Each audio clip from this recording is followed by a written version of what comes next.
It is 10:48. This was the scene earlier today in Geneva as President Biden and Russian President Vladimir Putin shook hands at the opening of a day-long summit amid some tensions over human rights, Russia's annexation of Ukraine, and ransomware attacks on the U.S. that seem to be coming from Russia.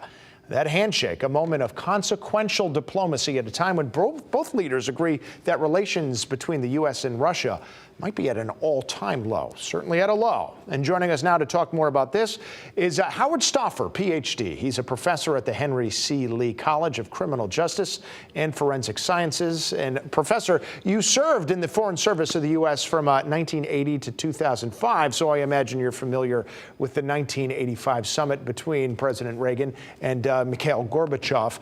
Why don't you start by just telling us how this summit is different? Well, I think this summit comes from a point where relations are low. We've had that happen before. Our relations were low when Johnson met Kosygin in 1967.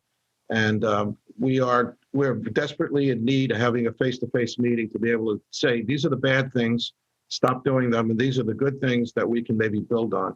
And I think leaders have to come in and be able to set up committees after there's agreement to move forward on progressive things.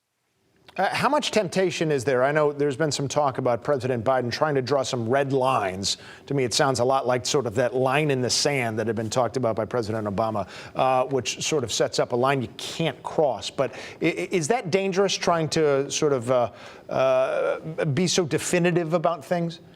Well, I think when he talked about Navalny, the dissident that's now held in prison and may die, he basically said that if this man dies, that will deteriorate our relationship even further, and the world's relationship with Russia will deteriorate even further. So not quite a line in the sand, because that is a dangerous thing to do. Obama did it, and then he didn't do anything after the line in the sand was crossed by having Syria use chemical weapons. So I think Biden is being a little more nuanced and sophisticated about that. What do you think Vladimir Putin is looking to get out of this? Well, I think he wants to get on the world stage. He wants to demonstrate that, he is capable of doing some positive things. Russia has an economy the size of Italy's. And basically, for the size of their country and the number of people they have, they're in very, very bad economic condition. And so he wants to see sanctions lifted. Sanctions were imposed because they stole Crimea and took it away from Ukraine because of human rights concerns. So I think for Russia to have a better standing in the world and maybe even join the G8 someday deep in the future, he needs to demonstrate that he is a player who abides by the rules. And if he's going to be a thug and not play by the rules, the international rules since World War II, then he will be ostracized.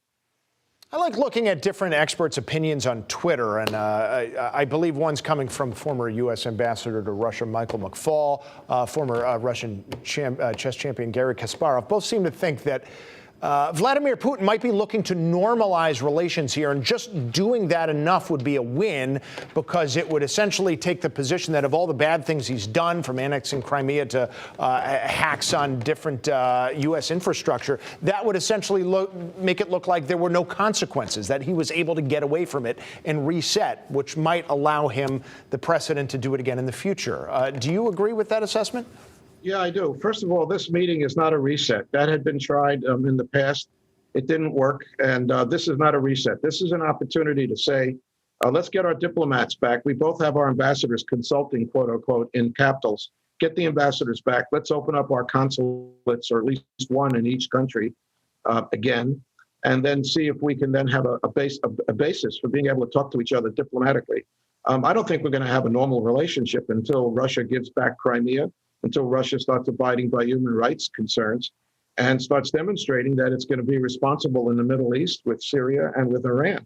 So there's a long way to go before we can say we have a normalized relationship. But I do believe that we can improve the relationship by taking steps like that. Okay, well, Mr. Stoffer, thank you so much for taking the time to join us with your expertise. We do appreciate it.